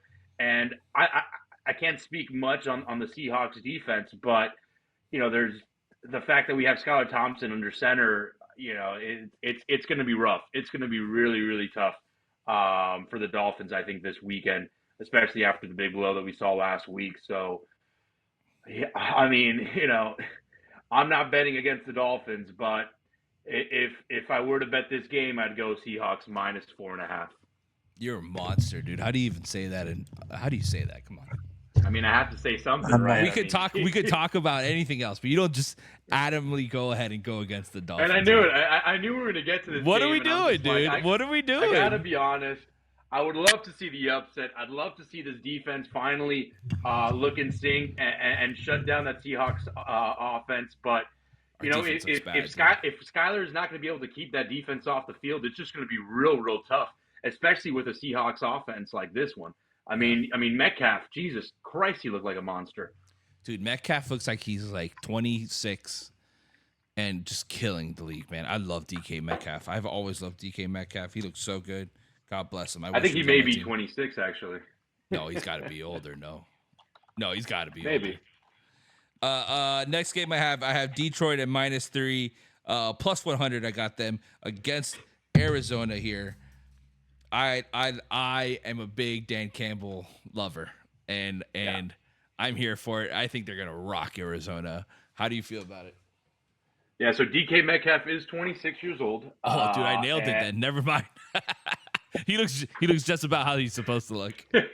But I mean, yeah, this should be another, hopefully a shootout. We have yet to see really Goff in terms of fantasy get the numbers, but he had over 300 yards this past weekend. I think he had something close to that in week 1 against the Rams. The Cardinals look great. I mean, they gave Josh Allen a game in Buffalo. They stomped on the Rams. I mean, the Rams look terrible, to be honest with you. But I mean, like Connors looks good. We finally got to see MHJ last weekend make a connection with Kyler Murray. I mean, I think his stat line in the first half was like 2 catches, 100 yards for 2 touchdowns. And Kyler looks healthy. This should be another exciting game, similar to the Saints game against the Eagles. A lot of points here. We'll see if Amon-Ra gets. I I need don't think Amon-Ra back, Amon-Ra dude. is. I need to see him, dude. I need to see him. Yeah, I haven't gotten any. I haven't really followed his news on whether he's practicing or not. I know he got banged up, but I still think without Amon-Ra, what you're going to see is maybe more Sam Laporta and Jameson Williams, because I think the emergence of Jameson Williams has kind of taken away Sam Laporta from that offense. But I mean, if they're fully healthy, I think this game's going to be exciting. There's going to be a bunch of points, and a lot of fantasy owners are probably drooling at this game if they've got anyone in this game, because it's high scoring. Arizona's defense. Yeah, Arizona's defense really isn't that great. It's just the Rams are terrible. Lions defense can definitely get after the quarterback, but this is a quarterback that's got legs. Stafford, after that line drops, he can't move. So Kyler could maybe get away from Hutchinson a little bit and just toss it around. I mean, I think both his touchdowns to Marvin Harrison Jr. were both on the run, so this should be exciting. Amon-Ra St. Brown has a full participant in today's practice. There you go. So yeah, I mean that's great. That's good news for anyone who's got Amon-Ra. Next bet Bet the Lions. Bet the Lions. Dan Campbell. Enough. Bet the Lions, baby. Dan Campbell, dude. Who's more of a Dan Campbell fan than this pod? Nobody. We're big Dan Campbell lovers here. Nobody. Breaking legs, breaking shins. If he was, I wish I had him. I wish I had Dan Campbell as my coach in life. Like I wish he was just my life coach. It was the most fun 5 or 6 weeks as a Dolphins fan I can ever remember. Oh, that was awesome. That was a great time. That was a great time. Next, I have a prop bet in the Baltimore-Dallas game. I have Lamar Jackson over 40.5 total rushing yards.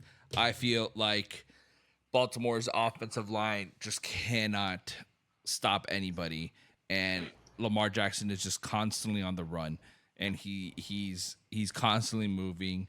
I don't know what Baltimore is going to do. I feel like out of all these 0-2 teams, and by the way, there's 9 0-2 teams this year, which is a lot. I feel like I haven't seen that in a long time.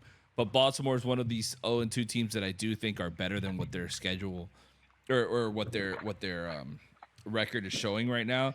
Obviously, Lamar Jackson is a freak of nature, freak of an athlete. I feel like this backfield with him and Derrick Henry should be dominating. They just don't have an offensive line that could protect him. But I do like over 40.5 total rushing yards and -115. What do you feel about it, Og? Yeah, I mean, I don't hate that prop at all, because that's kind of what he's been doing for the first 2 weeks. He's been running wild, which is not what Baltimore wants him to be doing. That's why they brought in Derrick Henry, but they're not really leaning on Derrick Henry as much as I would like, or as maybe they should. I get they're not leaning on him as much because they'd like to save him for later on in the year, and they'd like to keep him somewhat rested. But if you're trying to avoid Lamar Jackson running around, you kind of need to give it to your running backs a little bit more. This is a defensive front with the Cowboys that is tough. I know that New Orleans made the Cowboys look silly last week, but this is a bounce back game for them, so they're definitely going to be coming in, all guns blazing to get after Lamar Jackson. And I think they're going to totally disturb the pocket, which will only allow opportunities for Lamar Jackson to run more. So yeah, I like that prop bet for Lamar's rushing total. I love it. Next game I have San Francisco at LA Rams. Give me San Fran here -7. I talked about earlier in my preseason talk, I thought San Francisco was a Super Bowl contender. Sure, they took a loss, but the LA Rams are very, very shitty. I like the 49ers here at -7 and -115. Og? Yeah, Rams have a terrible offensive line. 49ers have a great defense. They should be getting after the quarterback plenty. And the Niners are in a bounce back situation after losing on the road. This is a divisional game. And Shanahan likes to beat up teams. And this is a divisional rival that they have that I think Shanahan's going to try to go in there and beat them 42-0.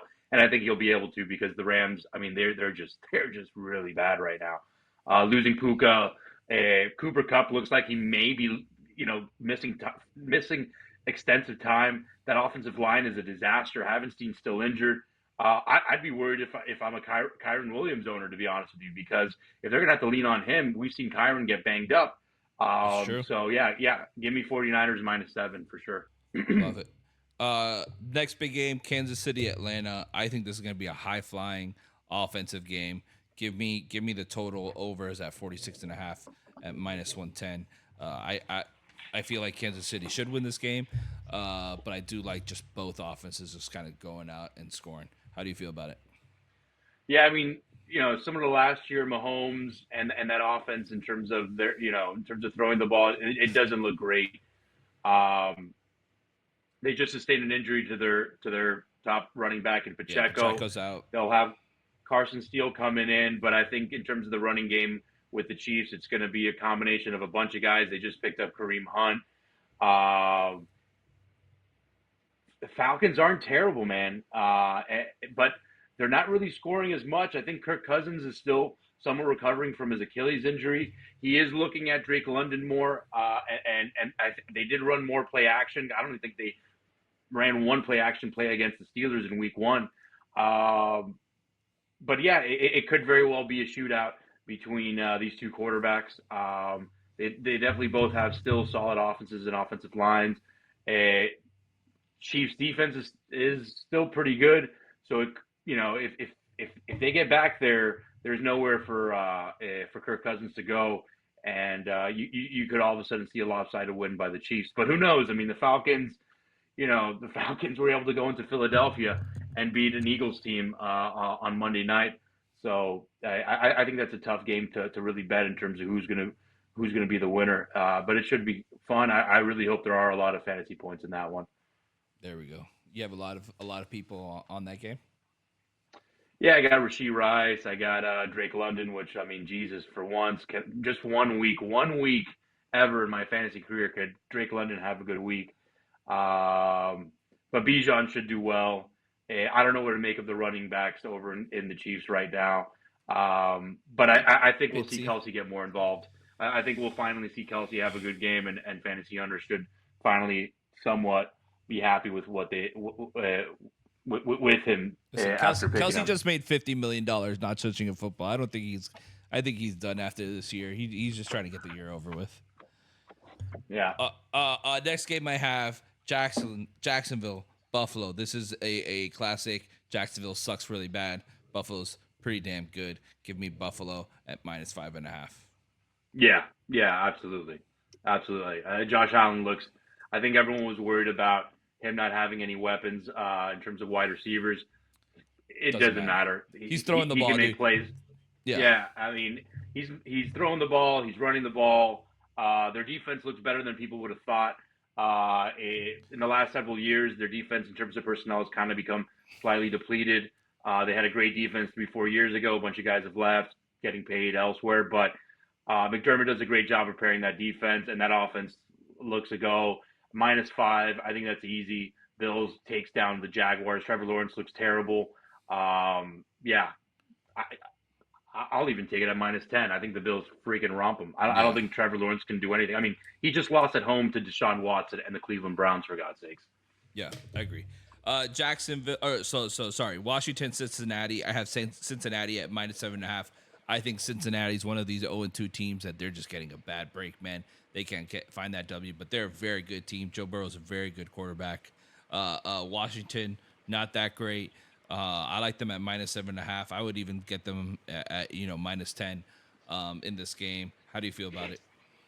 Yeah, why not? Primetime game. Primetime. Finally, this is a good game that Joe Burrow can finally showcase his talents. Hopefully, Jamar Chase can be on the receiving end of that. Commanders' defense is terrible. I mean, they still let up a bunch of points to the Giants.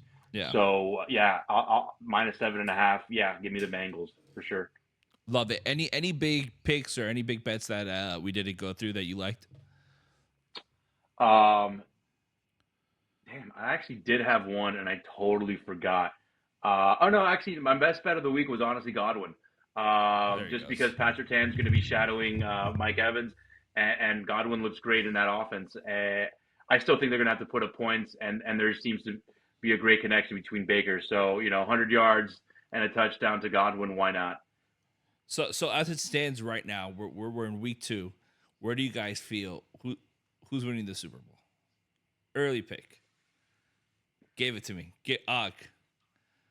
I mean, Lions came in as a heavy favorite. Baltimore Ravens were a favorite. All these teams have lost. I mean, it's the Raiders went into Baltimore and beat them. I mean, New Orleans. I mean, right now New Orleans could it's got to be up there as a potential favorite. But we'll see as the season goes on. There should be some regression on the New Orleans side. I mean, Derek Carr is he's an old buck out there. We're talking about Derek Carr. I don't think he's got a Super Bowl in him. I don't think the Eagles have a good enough defense to make it. I mean, the Cowboys. I mean, they're pretty damn complete. They should put it together. I think the NFC is weaker than the AFC. But honestly, I mean, like someone told me, never bet against Mahomes. So I mean, just give me the Chiefs again. No, man. 49ers are the Dolphins. That's my theory. I think that's all the people we're gonna see. That's just completely homer biased. Chucky, how about you? Who do you feeling? I mean, I'll still take the Chiefs. I mean, we only have 2 weeks, so I think getting off your priors after just 2 weeks, I think would be an overreaction. I'll take over what we expect over the next 16 weeks more than what we've seen through 2 weeks. I don't think the New Orleans will still be the best offense in football when we're sitting here in December. So Derek Carr isn't going to be your QB1. I could guarantee it. And like 49ers, Chiefs, teams like that they know they're, Travis Kelce's still parked in the garage, like they're not going to unleash those guys until they need it. These are teams that are trying to peak in February, not trying to peak in September. So I think I wouldn't be too worried about some of the top teams. I think Lions look really strong. I got the Lions. I got the Lions. I just can't get over their brand. They're the Detroit Lions. I just can't see the Lions in the Super Bowl. They're taking the Super Bowl this year. Dude, how many years have the Lions been the joke of professional football? And we're like, you got to knock on the door a few times before they open up, and the Lions have been knocking on the door, and this is their year for a long time. Dan Campbell, I mean, this is it. Their offense looks amazing. They got plenty of weapons, and their defense is solid. They've got a solid. Their defense is solid and well coached. You could tell. And they do have playoff experience. They either made it to the NFC Championship or the round before that. They won 2 games in the playoffs last year. 2 games. I know they won. I know they won one. I know they beat the Rams, but I forget if they ended up making it to the NFC Championship. But they do have. Yeah, so yeah. I mean, they came in as one of the favorites, and I don't think they've.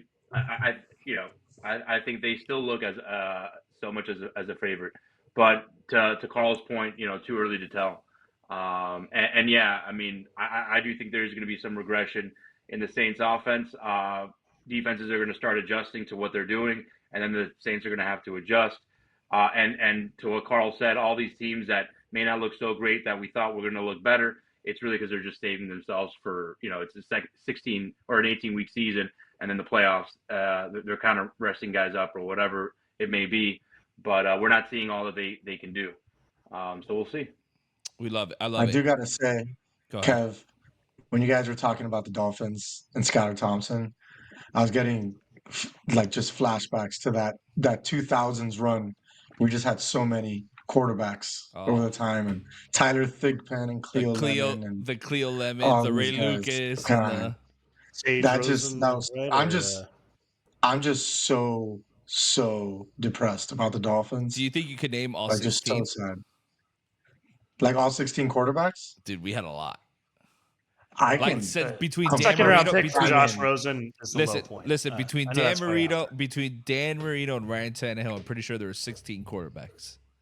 Jay Feely, couldn't you name them? This is a Chucky challenge. Oh, sorry. All right. Can you do it under a minute? No chance. I'll need to think about it. But we had Sage Rosenfels, we had Jay Fiedler, we had Tyler Thigpen, Cleo Lemon. I think Heward was before when Marino was still here. He was the backup, and he played when Marino was hurt. John Beck. We had Dante Culpepper. We had Trent Green, who fucking died on the field with a concussion. We had obviously the Michigan quarterback Chad Henne. Mm-hmm. We had Ryan Tannehill. We had Matt Moore. I'm missing a couple people in that early 2010s. Yeah, you're missing a Can't lot of remember them. right now. How I about the know. Wildcat with Pat White? I don't think the Wildcat counted with Ronnie Brown and all these guys. Hey, I'm trying to think that the early who was the quarterback in that 1 in 15 year? Like who were the different quarterbacks? I know Cleo you have Lemon was Cleo, a you have John quarterback Beck, during that time. Trent Green. You had Yeah, I said Joey that. Harrington, Joey Harrington. That's what I was trying to think of. I couldn't remember Gus, who the top pick was. Gus Farrat. Gus Farrat, Sage Rosenfels, Chad Yeah, Pennington after. Chad Pennington, Chad Pennington. Yeah, Greasy, Greasy. I said yeah. Oh no, I didn't uh, say Greasy. Yeah, Greasy. Greasy. We're missing somebody. I can't remember who. Yeah. You said, oh, did you say Feely? Ray, AJ did Feely? Ray Lucas did Ray Lucas start? Yeah, Oh, we yeah, said I thought you AJ said Ray Feely, I Lucas. think. I thought you said Ray Lucas. Yeah, absolutely, Ray Lucas started. Yeah, AJ AJ Feely. That Feely. was second round pick Oh, after one oh, freaking game and with the Eagles. Matt Moore. I said Matt. Yeah, Oh, you said Matt Moore. Yeah, Matt Moore. I remember Matt Moore yeah. started But right before regardless, Brandon Hill. that's like what this like last 2 weeks is like. This last week has been just thinking about like what a depressing state we're in. Because like even if Tua comes back and plays well, there's no way you can have that trust that you can rely on him. And like you better have the best backup quarterback in the league if you're going to go into another season with him as your starter. You It's just can't it's trust it. it's But I very will say, scary. I one thing I'm excited about is this is we talk about Mike McDaniel as one of the most innovative offensive coaches, one of the most creative play callers. Like Yep. I'm more excited, when Snoop Huntley is able to take over the reins than because I think with oh my God, what's this guy's name? Number Skylar, 17. No, Skylar Skylar Thompson. Thompson. Skylar Thompson. That I think we end up seeing an offense that's just kind of like the bad version, a poor man's version of what Tua runs. Yeah. Whereas with Tyler Huntley, like you're gonna have to rely on his athleticism. You're gonna have to, he's not gonna be the quick trigger, super quick deep thrower that Tua is, or that Skylar Thompson's trying to be. So I think it would be really cool to see what kind of offense and what kind of game plans we see differently with now. Instead of having 4 skill position people that are the fastest in the league, you have that plus one of the fastest quarterbacks. So I think that would be Yeah, kind of cool to at least, if you're not going to be good, at least be entertaining. I think it would be cool to see what bag of tricks McDaniels has if we got to see Huntley for a while. Tyler Huntley's the opposite of Tua in the sense that like this guy could move. Yeah. He could run. Yeah. He is an athlete. He's sudden. He's From sudden. Hollandale, right? Played at He's from Hollandale. Beach, Hollandale. He's absolutely from Hollandale. Yeah. He played with Utah. Am I right? Yeah, he went to Utah. Yeah, he's Utah. Yeah. I know he's from Pretty Hollandale. good player. Yeah, I mean, I think that again, out of the He's available, 26. He's 26 years old. it's a great year. It's a great year. Him and DK. It's a good sign. Him and DK. Maybe he could convince him to come into the Dolphins. I want to change my pick to the Dolphins win the Super Bowl. When Tyler comes in. You're such a liar. Buy low after Skylar this weekend.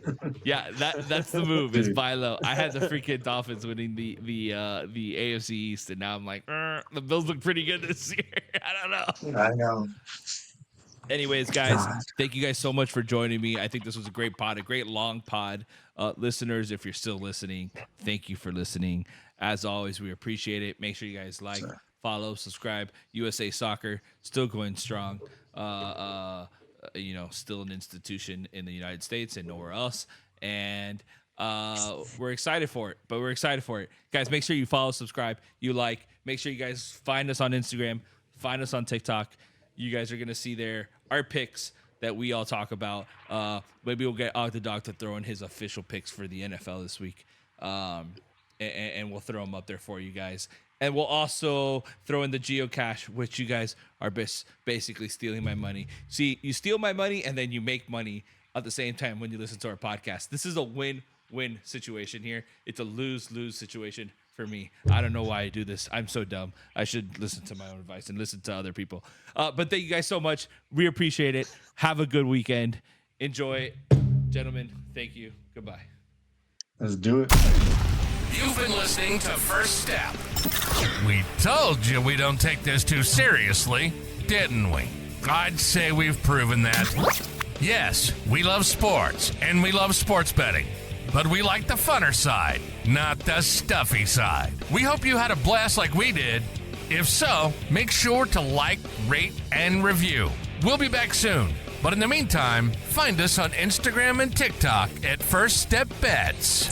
See you next time on First Step.